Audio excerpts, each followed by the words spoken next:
హెబ్రీయులకు రాసిన పత్రిక 3వ అధ్యాయము 12వ వచనం నుండి 15వ వచనం వరకు దేవుని యొక్క వాక్యాన్ని బైబిల్ చదువుకుందాం. సహోదరులారా, జీవము గల దేవుణ్ణి విడిచిపోవునట్టి విశ్వాసము లేని దుష్ట హృదయము మీలో ఎవని యందైనను ఒకవేళ ఉండునేమో అని జాగ్రత్తగా చూచుకొనుడి. నేడు మీరు ఆయన శబ్దమును వినిన ఎడల కోపము పుట్టించి నప్పటి వలె మీ హృదయములను కఠినపరచుకొనకుడి. ఆయన చెప్పాను గనుక పాపం వలన కలుగు భ్రమచేత మీలో ఎవడను కఠినపరచబడకున్నట్లు నేడు అనబడు సమయముండగానే ప్రతిదినము ఒకరినొకడు బుద్ధి చెప్పుకొనుడి. ఏలైనగా మొదటి నుండి మనకున్న దృఢ విశ్వాసము అంతము మట్టుకు గట్టిగా చేపట్టిన ఎడలనచే క్రీస్తులో పాలిన వారమై ఉందుము. ఆమేన్. చదువుబడిన వాక్యమును ప్రభు దీవించునుగాక. చిన్న ప్రార్థన చేసుకుందాం. మహోన్నతుడా, సర్వాధికారి, పరిశుద్ధుడా, నీకు స్తోత్రములు నాయన. చదువుబడిన వాక్యమును దీవించండి, ఆశీర్వదించండి తండ్రి. సంగములతో ఆత్మ చెప్పుచున్న మాట చెవిగలవాడు వినుగాక అన్నారు తండ్రి. ఆ వాక్యమును తండ్రి వినుటకు గ్రహించుటకు మాకు సహాయం చేయి. మీ ఆత్మ యొక్క ప్రత్యక్షత మాకు అనుగ్రహించాడు. మీ ప్రణాళిక సంకల్పం మా జీవితంలో జరిగించాడు. వెంటనే మీ పిల్లల హృదయములన్నీ కూడా తండ్రి మీ యొక్క ఆధీనములో ఉంచుకున్నాడు. వారికి అర్థమయ్యేలాగానే మీరే తండ్రి వారితో మాట్లాడమని సమస్త ఘనత మహిమ ప్రభావం మీకే చెల్లిస్తూ యేసుక్రీస్తు అతి పరిశుద్ధ నామములో వేడుకొని ప్రార్థిస్తున్నాం. ఆమేన్. కూర్చోండి దయచేసి.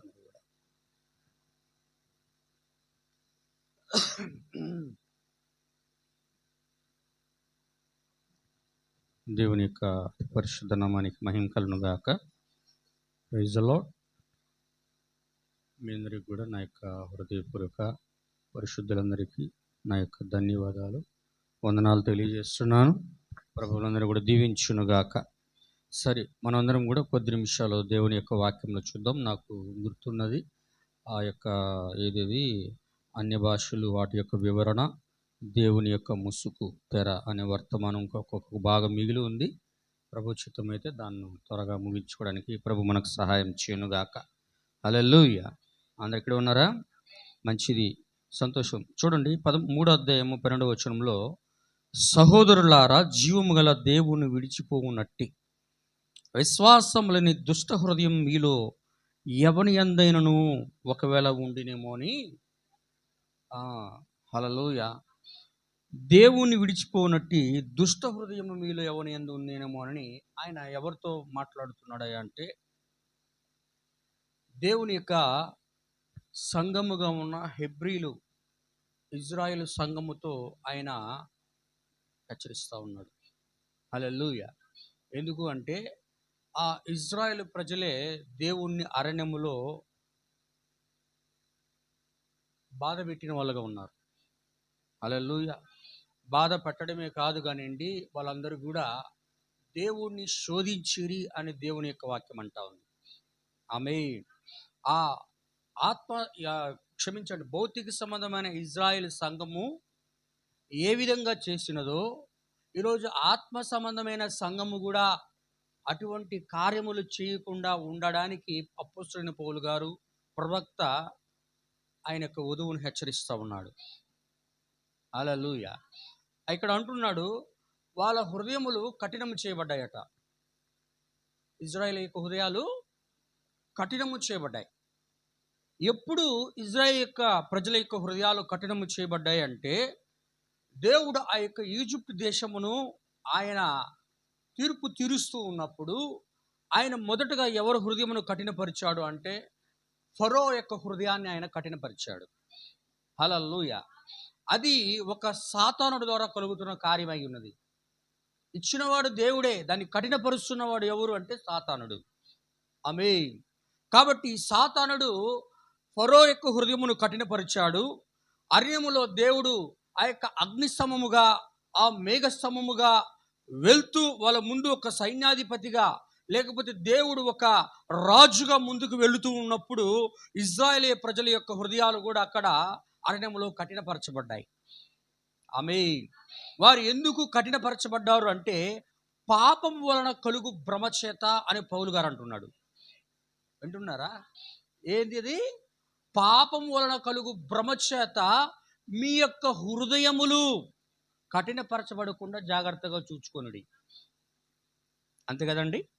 అదే అక్కడ రాయబడి ఉంది. అక్కడ ఎక్కడ ఉందయ్యా అంటే ఆ యొక్క వచనం ఎక్కడుంది సార్? ఎన్నో వచనం బ్రదర్? 15 మంచిది. 15 వచనం చూడండి. ఏమంటున్నాడంటే మీ హృదయములను కఠినపరచుకొని నీకుడి ఆయన చెప్పెను గనుక పాపం వలన కలుగు భ్రమచేత మీలో ఎవడును కఠినపరచబడకుండున్నట్లు నేడు అనబడు సమయం ఉండగానే అని అంటున్నాడు. నేడు అనబడే సమయం మనకుండగా మనం ఎలా ఉండాలట? ఒకడికొకడు బుద్ధి చెప్పుకోవాలి. ఒకడికొకడు తప్పిపోవుదుమేమో అని వాక్యముతో ఒకరికొకరు బుద్ధి చెప్పుకోవాలి. హల్లెలూయా. దేవుని యొక్క నామానికి మహిమ కలుగును గాక. మీరు గమనించండి, పాపం వల్ల కలుగు భ్రమకి 2 ఉదాహరణలు నేను చెప్పే వర్తమానం ఏంటంటే సాతానుడు ఒక అబద్ధ ప్రవక్త. వింటున్నారా? సాతానుడు ఎవరు? ఒక అబద్ధ ప్రవక్త.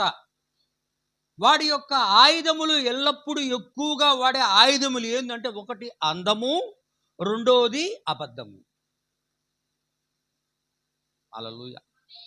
ఒకటి అందము, వాడు అందము ద్వారా మోసం చేస్తాడు. రెండోది అబద్ధము ద్వారా మోసం చేస్తాడు. అందుకని పాత నిబంధనలో 2 ఉదాహరణలు తీసుకొని నేను ప్రభు సన్నిధిలో చెప్పడానికి ఇష్టపడతా ఉన్నాను. ఆమేన్. అందరూ ఆమేనేనా? దేవుని యొక్క నామానికి మహిమ కలుగును గాక. సాతానుడు ఒక అబద్ధ ప్రవక్త. మనుష్యులు కాదు అబద్ధ ప్రవక్త, సాతానుడు ఒక అబద్ధ ప్రవక్త. మనుష్యులను ఆ విధంగా మార్చువాడు ఎవరంటే సాతానుడు. హల్లెలూయా. మీరు ఏదోనలో కానీ గమనించినట్లయితే దేవుడు ఒక నిజమైన ప్రవక్త ఉండి ఒక ప్రవక్త కింద ప్రవక్తగా ఉన్నటువంటి ఒక ఆదామును దేవుడు తన కొరకు సృజించుకున్నాడు. ఆమేన్. ఆదామును సృజించుకున్నప్పుడు ఆదాముతో దేవుడు సంఘ కాపరిగా ఉన్న ఆదాముతో దేవుడు మాట్లాడాడు. ఏమన్నాడంటే ఈ ఏదోను వనములోని వృక్ష ఫలములన్నీ కూడా మీరు తినవచ్చును కానీ మంచి చెడ్డలు తెలివినిచ్చే వృక్ష ఫలముల చెట్టు మాత్రం మీరు ముట్టకూడదని. హల్లెలూయా. ఆ చెట్టు ఎటువంటిదయ్యా అంటే అందమైనది. ఆ చెట్టు చూపునకు రమ్యమైనది. ఆ చెట్టు చాలా అందమైనది. హల్లెలూయా. దేవుని యొక్క నామానికి మహిమ కలుగును గాక. ఆ చెట్టు అందమైనది, చాలా రమ్యమైనది చూపునకి, చూడ్డానికి. అందుకే ఆయన అన్నాడు, మీకు ఏదోనులో ఉన్న వృక్ష ఫలములు మీరు మంచి చెడ్డలు తెలివిచ్చే జ్ఞానము గల వృక్ష ఫలములు మీరు తినకూడదు అన్నాడు. జ్ఞానము ఎప్పుడు తీయగా ఉంటుంది. జ్ఞానము ఎల్లప్పుడూ కూడా అబద్ధమునే బోధిస్తుంది. అది గమనించాలి. జ్ఞానం ఎల్లప్పుడూ కూడా అబద్ధాన్ని బోధిస్తుంది. జ్ఞానం ఎల్లప్పుడూ కూడా తీయగా ఉంటుంది. జ్ఞానం ఎల్లప్పుడూ కూడా మోసం చేసేది. హల్లెలూయా.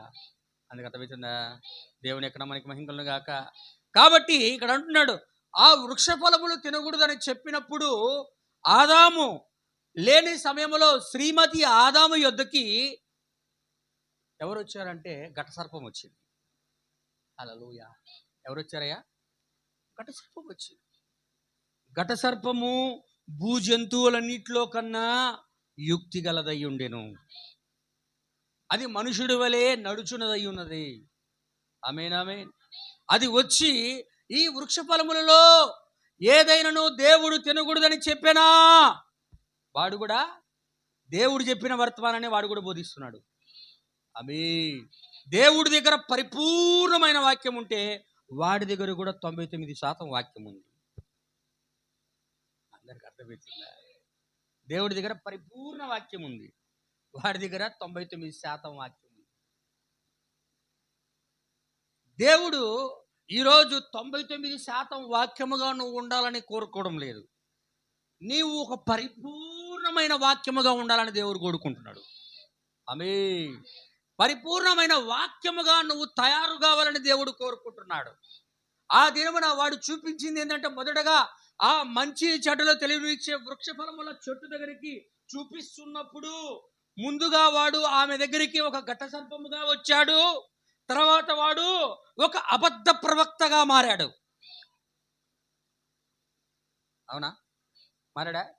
దేవుడు తినవద్దు అనే చోట ఏమన్నాడంటే, వాడు దూగు బదులు చూ పెట్టాడు అంతే. వాడి దగ్గర కూడా వాక్యం ఉంది. తినవద్దు అన్న దగ్గర వాడేం చెప్పాడు? తినవచ్చు.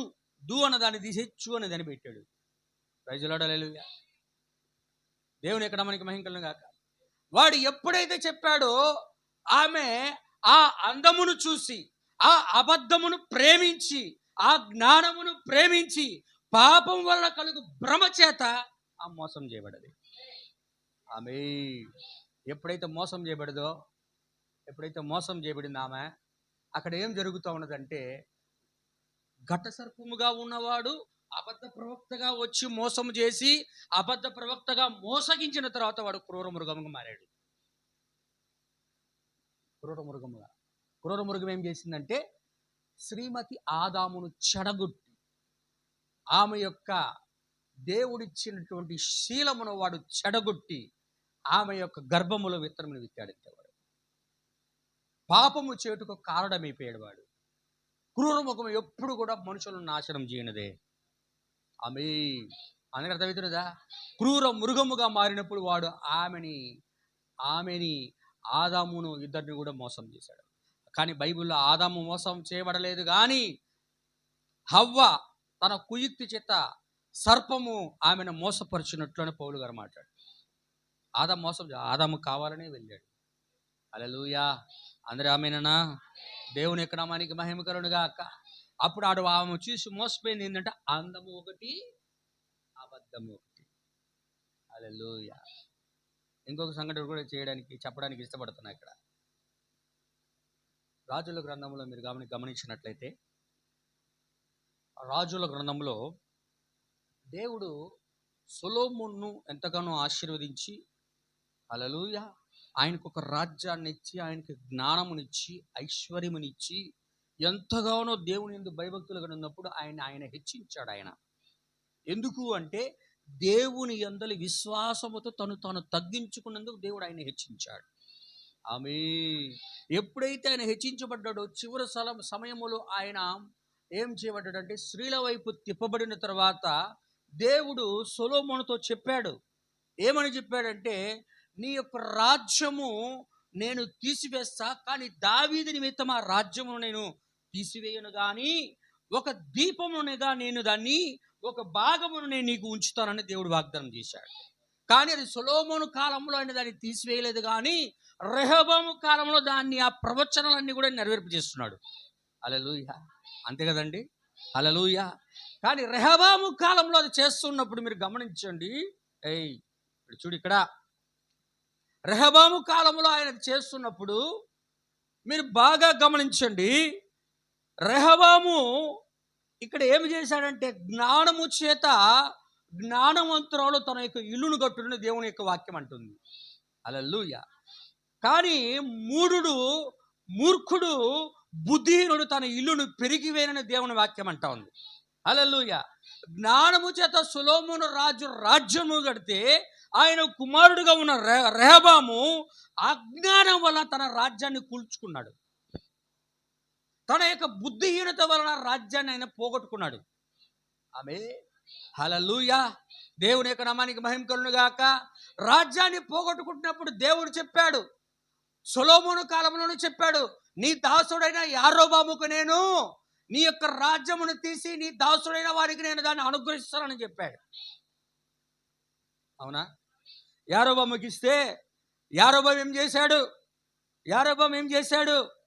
యారొబాము మొదటగా దేవుని నిజంగానే ఆరాధిస్తున్నట్లుగా, నిజంగానే ఆయన్ని మహిమపరుస్తున్నట్లుగా అతడు ఏమి చేస్తున్నాడంటే, దేవుని యొక్క వాక్యమునకు వ్యతిరేకంగా ఈ ఇశ్రాయేల్ ప్రజలందరూ కూడా ఆ యెరూషలేములో ఆ దేవాలయానికి వెళ్తే, సొలొమోను కట్టిన దేవాలయంలోకి వెళ్తే, ఈ ప్రజలందరూ కూడా ఆ రెహబాము వైపు తిరిగి, వాళ్ళ హృదయంలో ఆయన వైపు తిరిగి, నన్ను చంపేసి వారు మరలా యెరూషలేములోకి వెళ్ళిపోతారనే ఆలోచన కలిగి, బెతేలులో ఒకటి, దానులో ఒకటి 2 బంగారు దూడలు తయారు చేపించి, ఇదే మిమ్మల్ని ఈజిప్టులో నుంచి నడిపించిన దేవుడు, హల్లెలూయా అని చెప్పి వాళ్ళందరూ కూడా పాపము తీరడానికి యారోబాము కారకుడైపోయాడు. వింటున్నారా? హల్లెలూయా. అదే ఆ రాజుల గ్రంథంలో 2 రాజ్యాలు ఎక్కడ ప్రారంభమవుతున్నాయో, ఇక్కడ కూడా క్రొత్త నిబంధనలు యేసుక్రీస్తు కాలం మొదలుకొని 2 సంఘాలు కూడా ప్రారంభమవుతున్నాయి. 2 సంఘాలు. హల్లెలూయా.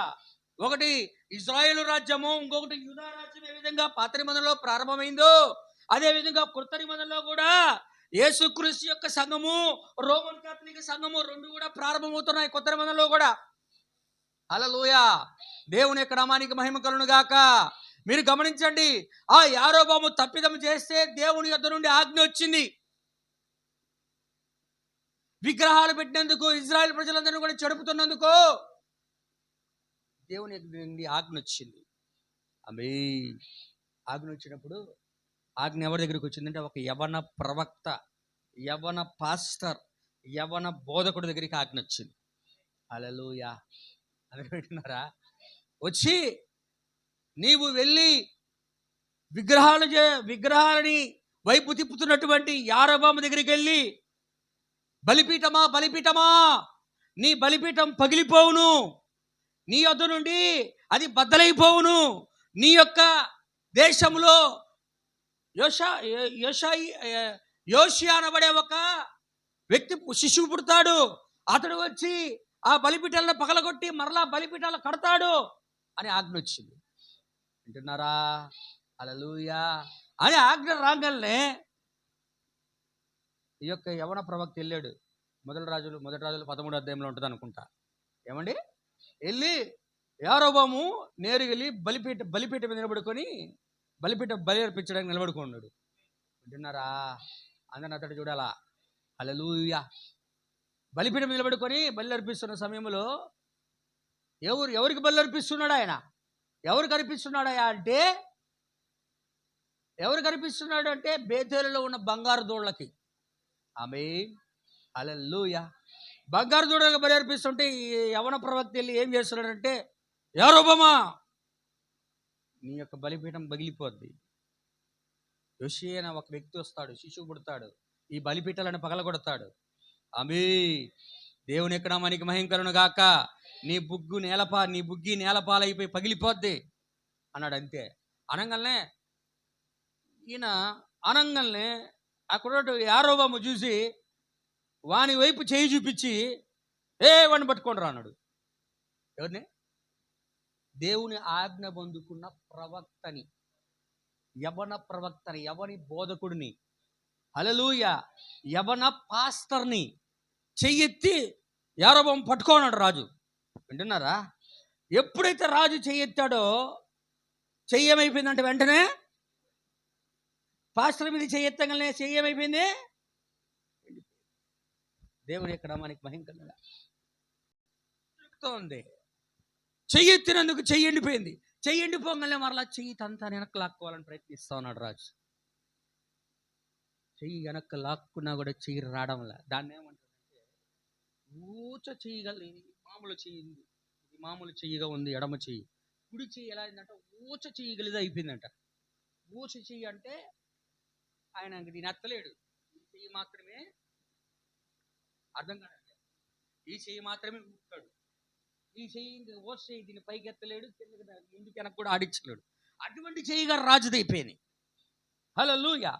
ఎప్పుడైతే అయిపోయిందో రాజు ఆ బతిమలాడు కూడా, అయ్యా అయ్యా అయ్యా అయ్యా అయ్యా తప్పైపోయిందయ్యా, నువ్వు నీ దేవుడైన యెహోవాకు మొరపెట్టు. చదువు, మొదటి రాజుల గ్రంథం చదవండి.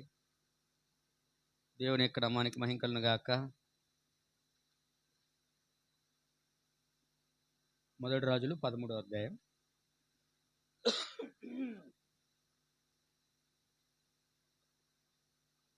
చదవండి అయ్యా. ఉమ్, ఉమ్,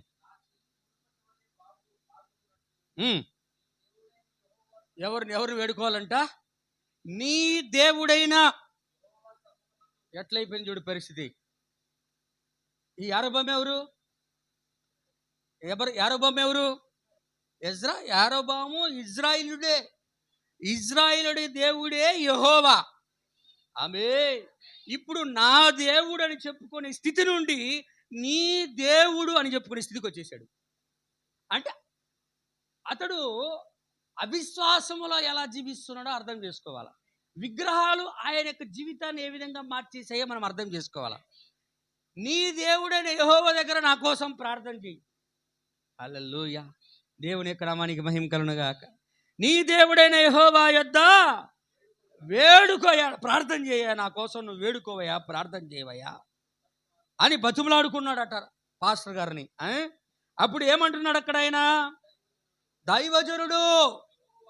ఆయన బతిమలాడుకున్నప్పుడు దైవజనుడైన ఆయన యవ ప్రవక్త యెహోవాను బతిమలాడుకున్నాడు గనుక రాజు చెయ్యి, ఆ ఊచ చెయ్యి గలది ఎండిపోయిన చెయ్యి అయిపోయిందట, మరలా బాగైపోయి మునుపటి వలే అయిపోయింది. Praise the lord. అందరూ ఆమేనేనా? దేవుని యొక్క నామానికి మహిమ. ఏమైతున్నది ఇక్కడ? రాజు చెయ్యి బాగైపోయింది, ఊచ చెయ్యి మామూలు చెయ్యి అయిపోయింది, రోగం పోయింది. దేవుడికి క్షమించేసి బాగు చేసేసాడు చెయ్యి రాజుకి. హల్లెలూయా. ఇక్కడ ఏమంటున్నాడంటే యారోబాము ఒక నికోలాయితుల క్రియ అయి ఉన్నాడు. యారోబాము ఒక నికోలాయితుల ఆత్మ అయి ఉన్నాడు. హల్లెలూయా. ఇక్కడ వచ్చిన వాడు ఎవరు అంటే సంఘం, విశ్వాసి. విన్నారా? వచ్చిన వాడు ఎవరు అంటే ప్రవక్త, ఎవరంటే సంఘం, లేకపోతే విశ్వాసి. హల్లెలూయా. విశ్వాసి సంఘం ప్రార్థన చేశాడు. ఎవరికి? యారోబాముకి. యారోబాముకు ప్రార్థించినప్పుడు అతనికి చెయ్యి బాగైపోయింది.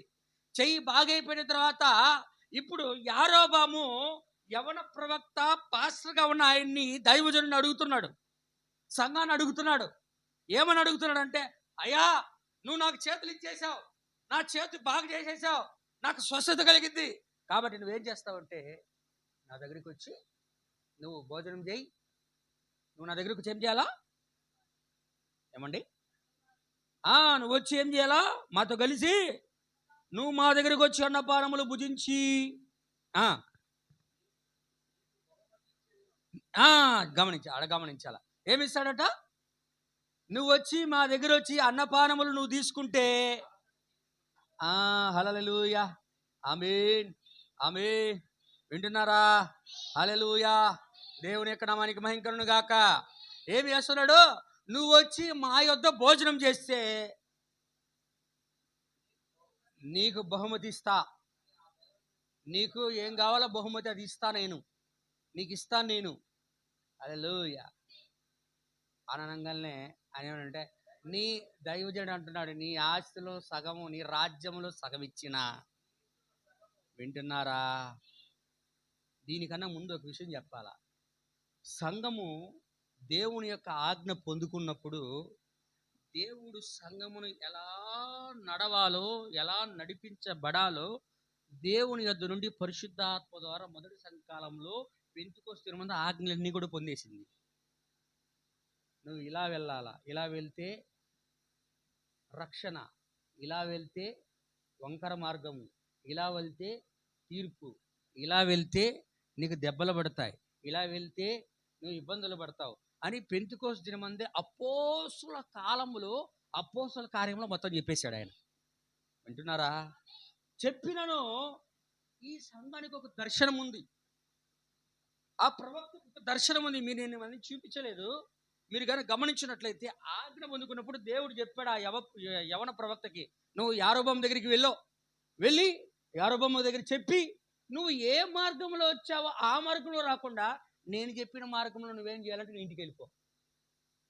వేరొక మార్గంలో, నేను చెప్పిన మార్గంలో వెళ్ళు, అంతే.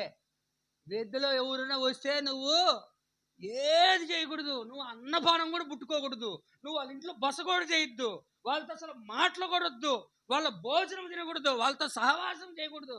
అని దేవుడు ముందుగా చెప్పేశాడు సంఘానికి. వింటున్నారా? హల్లెలూయా. సంఘానికి చెప్పేశాడు ముందుగానే దేవుడు అపోస్తల కార్యంలా. ఎలా ప్రవర్తించాలి, ఎలా జీవించాలి, ఎలా నడుచుకోవాలి, ఎలా మనము సాతానుడు వచ్చినప్పుడు ఎలా నిలబడాలి, ఎలా దాంతో యుద్ధం చేయాలి, ఎలా ప్రార్థన చేయాలి. హల్లెలూయా. అన్ని కార్యాలు చెప్పేశాడు ముందుగా సంఘానికి. ఈ యవన ప్రవక్తకు చెప్పేశాడు ఆయన. చెప్పేసినను ఇక్కడికి వచ్చినప్పుడు ఆ యవన ప్రవక్త దగ్గరికి యారొబాము నికోలై ఆత్మగా వచ్చి, మా భోజనం నీ భోజనం ఇంటే తిన్నావు, మా భోజనం కూడా నువ్వు ఇచ్చా దాన్ని తీసుకో, గుట్లు ఇస్తాను తీసుకో, నేను పెట్టే భోజనం కూడా తిను అని బలవంతం చేస్తే, నీ ఆస్తిలో సగభాగం ఇచ్చిన, రాజ్యంలో సగభాగం ఇచ్చినా, నీ ఇంట్లో సగభాగం ఇచ్చిన, ఈ రాజ్యంలో సగభాగం ఇచ్చినా. వింటున్నారా? మాకొద్దు. హల్లెలూయా. నాకు దేవుడు ముందే చెప్పాడు, నాకేం అవసరం లేదని వాడు నికోలయిత ఆత్మగా వచ్చినా కూడా అతడు ఏం చేస్తున్నాడంటే అక్కడ. వింటున్నారా? మొదటి సంఘకాలంలో సంఘం ఏం చేస్తా ఉంది? నీవు నికోలాయితీల క్రియలను ద్వేషించుచున్నావు అని నేను ఎరుగుదును. నువ్వు ద్వేషించుచున్నావు, నేను కూడా వాటిని ద్వేషించుచున్నాను. ఆమేన్. ఇప్పుడు యారొబాము పెట్టిన వాటన్నిటికి కూడా సహవాసానికి నువ్వు ఒప్పుకోవడం లేదు, సంఘం కూడా ఒప్పుకోలేదు. హల్లెలూయా. ఇప్పుడు యారొబాము ఏమైపోయాడయా అంటే సాతానుడు రూపం మార్చుకున్నాడు. ఏమయ్యాడు? దేవుడు రూపం మార్చుకుంటాడా? తండ్రిగా ఉన్న ఆయన కుమారుడుగా వచ్చాడు, కుమారుడుగా ఉన్న ఆయన పరిశుద్ధాత్మగా వచ్చాడు. ఆయన ఎలా రూపం మార్చుకున్నాడు? సాతానుడు కూడా క్రూరమృగముగా ఉన్నాడు, అబద్ధ ప్రవక్తగా ఉన్నాడు, ఘటసర్పంగా ఉన్నాడు. ఇప్పుడు యారొబాము కూడా ఏం కావాలంటే రూపం మార్చుకోవాలా? విగ్రహాలు ఆరాధన చేసేవాడితోటి సహవాసం చేయమంటే బట్టి ద్వేషించాడు, సహవాసం చేయలేదు, వాళ్ళకి పెట్టి తిండి తినలేదు. యవన ప్రవక్త. కానీ ఇప్పుడు యారొబాము ఏమంటాడు? రూపం మార్చుకున్నాడు. ఎలా మార్చుకున్నాడంటే అబద్ధ ప్రవక్తగా మార్చుకున్నాడు. వింటున్నారా? ఎందుకంటే ఇతనికి శిక్ష పడాల. చూడు, కింద చదవండి అయ్యా. 13వ అధ్యాయం కదా, చదవండి. బేతేలులో ఒక ముసలివాడు కాపురం ఉన్నాడు అక్కడ.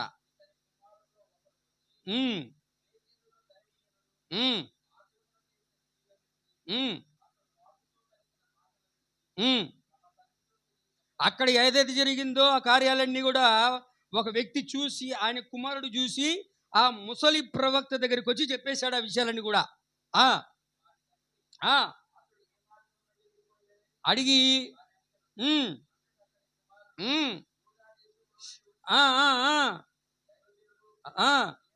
మీరు 14 నుంచి చదవండి బ్రదర్.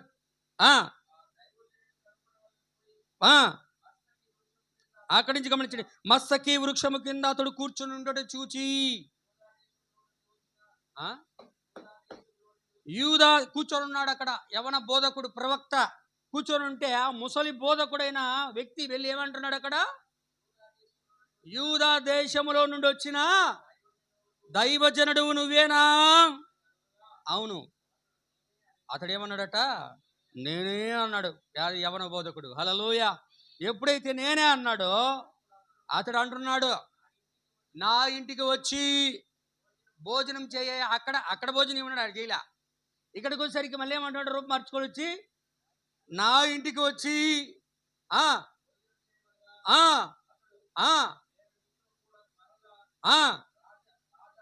రాను నీ ఇంటికి రాను, నీ ఇంట్లో నేను ప్రవేశించను, నీ ఇంట్లో కూడా భోజనం కూడా నేను చెయ్యను.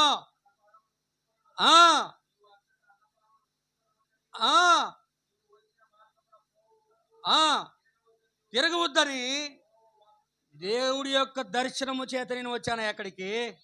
ఆమేన్. హల్లెలూయా. ఏమంటున్నాడు అక్కడ? నేను కూడా నీ వంటి ప్రవక్తనే.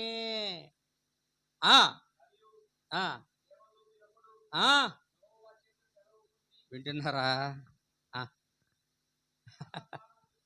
అన్నపానములు పుచ్చుకోవడానికి. అబ్బా. Praise the lord. అందరూ ఆమెనేనా? అందరు ఇక్కడే ఉన్నారా?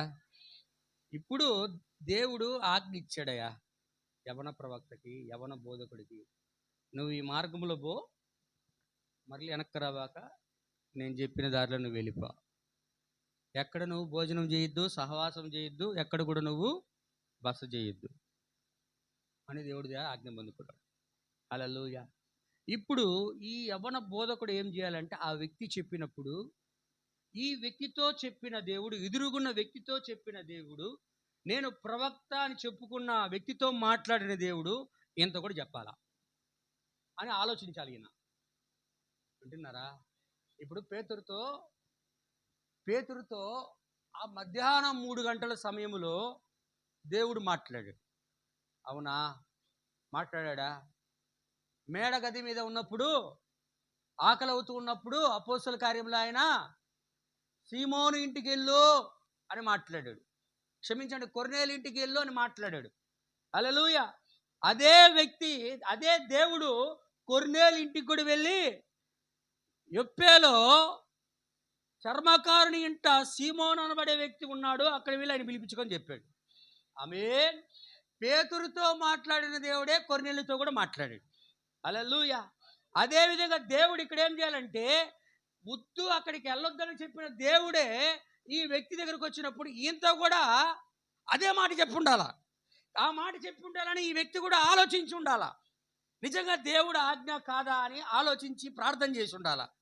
హల్లెలూయా. వింటున్నారా?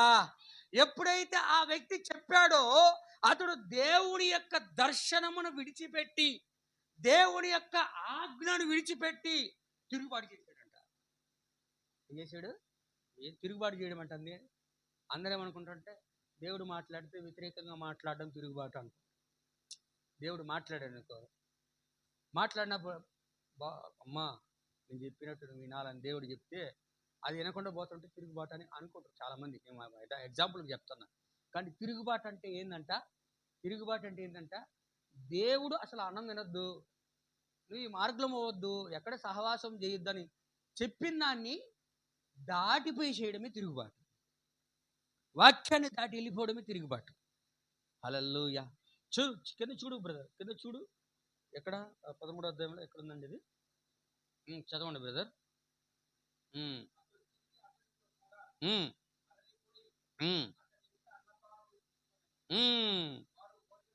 వారు భోజనం చేయుచుండగా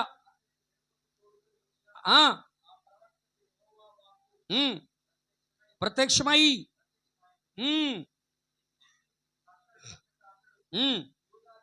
యూదా దేశంలో నుండి దైవజనులు పిలిచి, యెహోవా ఇలాగూ ఆజ్ఞాపించుచున్నాడు, నీ దేవుడైన యెహోవా గైకొనక ఆయన సెలవిచ్చిన నోటి మాట మీద తిరుగుబడి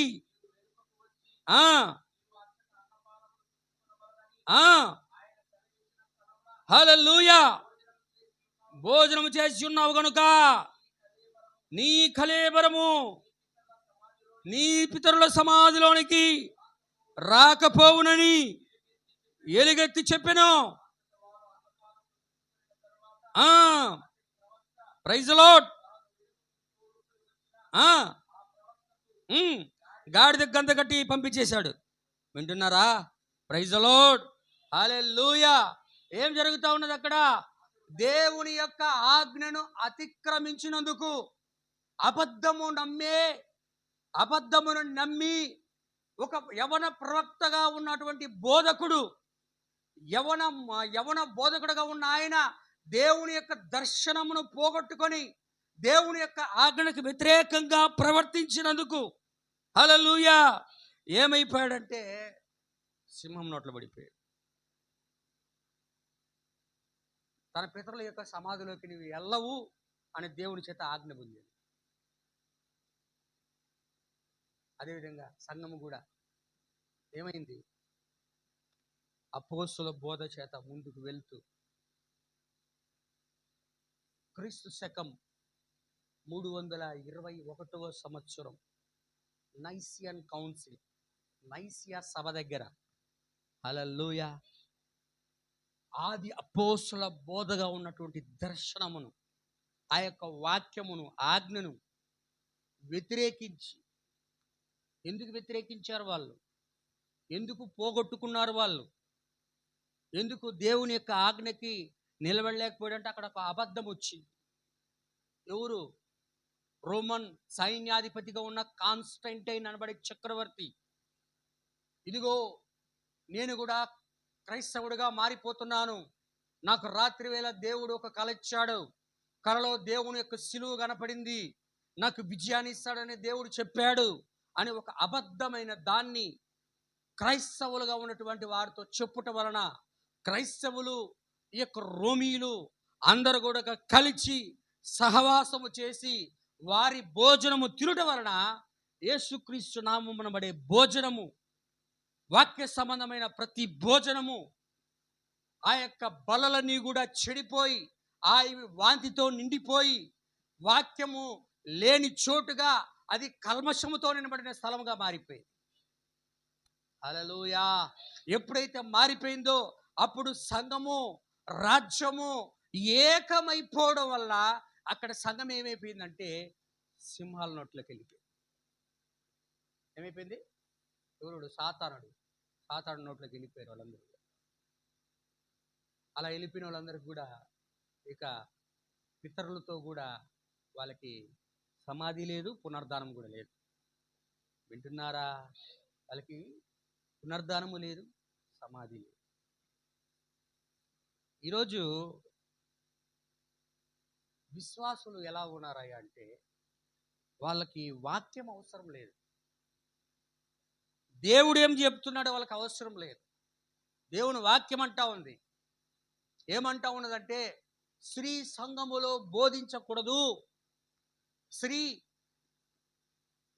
సంఘములో బోధించడమే కాదు కానీ ఆమె మాట్లాడుటకైనను సెలవు లేదు అను పౌలు గారంటే, ఆమె రాత్రికి రాత్రే ఒక బోధకురాలుగా మారిపోయి స్త్రీ బోధకులుగా తయారైపోయి తెల్లవారుజాములో మగోళ్ళు ఏదో లేనట్టుగా, దేవుడు ఏదో వాళ్ళని పిలవనట్లుగా, కోత విస్తారముగా ఉంది, పనివారు కొద్దిగా ఉన్నారు అని దేవుడు నన్ను పిలిచాడని ఈరోజు స్త్రీలు సంఘాల్లో విచ్చలవిడిగా మోసం చేస్తారు. ఆ రోజు ఒక స్త్రీ మాట్లాడినందుకే ఈరోజు ఈ పరిస్థితి ఏర్పడింది మనకి. హల్లెలూయా. కానీ వాక్యములో ఉన్న వాక్యం ఏమి చెప్తుంది వాళ్ళకి అవసరం లేదు. వాళ్ళు దర్శనము కోల్పోయిన మనుషులుగా ఉన్నారు. దేవుని యొక్క ఆజ్ఞలు వాళ్ళకి అవసరం లేదు, దేవుడు వాళ్ళకి అవసరం లేదు, పరిశుద్ధాత్మ శక్తి అని చెప్తుంది వాళ్ళకి అవసరం లేదు. హల్లెలూయా. దేవుని యొక్క నామానికి మహిమ కలుగును గాక. అవన్నీ కూడా వాళ్ళకి అవసరం. ఈరోజు అనేక మంది ఆ విధంగా తయారైపోతున్న స్త్రీలు కానీ పురుషులు కానీ ఆ విధంగా తయారైపోవడం వల్ల అబద్ధ బోధకుల చేత ప్రపంచమంతా కూడా నిండిపోయింది. దేవుని యొక్క నామానికి మహిమ కలుగును. ఏదోనులో ఏదైతే జరిగిందో అందమును అబద్ధమును చూపించి సంఘాన్ని ఎలా పడగొట్టాడు. రాజులు రాసిన గ్రంథములో ఏ విధంగా దర్శనమును కోల్పోయినటువంటి ఒక వ్యక్తిని మరణం అవడానికి అబద్ధం ఎలా కారణమైందో ఈరోజు కూడా ప్రజలందరూ కూడా మోసం చేయబడ్డానికి అబద్ధం కూడా, అబద్ధ బోధ ఒక కారణంగా. వింటున్నారా? ఈరోజు వాడు భయంకరమైనటువంటి ఆయుధాలు, వాడి సాతాను యొక్క ఆయుధాలు ఏంటంటే ఒకటి అందం, రెండవది అబద్ధం. హల్లెలూయా. ప్రవక్త మెసేజ్ అందరూ అనుకుంటారు అందంగా కనబడితే ఎక్కువ మంది ప్రజలుంటే ఏం సేవ ఏం సేవ ఏం సేవ అనుకుంటాడు. అందుకని ఎగ్జాంపుల్కి చెప్తా, యేసుక్రీస్తు కాలంలో బాగా పొడగాటి గడ్డం పెట్టుకొని బాగా స్మార్ట్గా అందంగా కనపడుతూ పొడగాటి నిలువు టంగీలు వేసుకొని నడుమునకు బెల్టుల్లాగా తాడులు కట్టుకొని, హల్లెలూయా, గొప్ప గొప్ప జ్ఞానము వివేకం గల మనుషులు వెళ్తా ఉంటే వారిని చూసి ముఖమంతా గడ్డముతో ఏలబడి ఒక పిచ్చివాడిలాగా వెర్రివాడిలాగా కనబడుతున్న ఒక వ్యక్తి, సరైన వస్త్రములు లేని ఒక వ్యక్తి, యెహోవా ఇలాగూ సెలవిస్తున్నాడని ఆజ్ఞను కలిగి ఉండి అరణ్యములో నుండొచ్చి అందమైన వారిని చూసి సర్పములారా సర్ప సంతానమా అంటున్నాడట. ఏమండి? అందుకని స్మార్ట్గా అందంగా కనపెడితే ఆడంబరములో గొప్పతనాల్లో దేవుడు ఉన్నాడు. ఎల్లప్పుడూ కూడా దేవుడు సామాన్యతలను దాగి ఆయన ఏర్పాటు చేసుకుని ఆయన పిల్లలు, ఆయన ప్రవక్తలు, ఆయన అపోస్తులు అందరూ కూడా మీరు బైబిల్ గ్రంథంలో కానీ దేవుడు సామాన్యతలో దాగుండి తను తాను ఆయన బయలుపరుచుకున్న వర్తమానంలో మీరు కానీ దేవుని కృపను బట్టి చదివితే నా ప్రియమైన సోదరి సహోదరులారా, విద్య లేని వారు, పామరులు, విద్యా విహీనులు, ఎందుకు లోకము దృష్టిలో పనికిరాని వెర్రివారుగా ఉన్నారు. హల్లెలూయా. అటువంటి వారిని, వారి దేహాలను దేవుడు వాడుకొని దేవుడు తన యొక్క కార్యాలు చూపించి ఆయన మహిమ పొందుకున్నాడు. ఏమండి?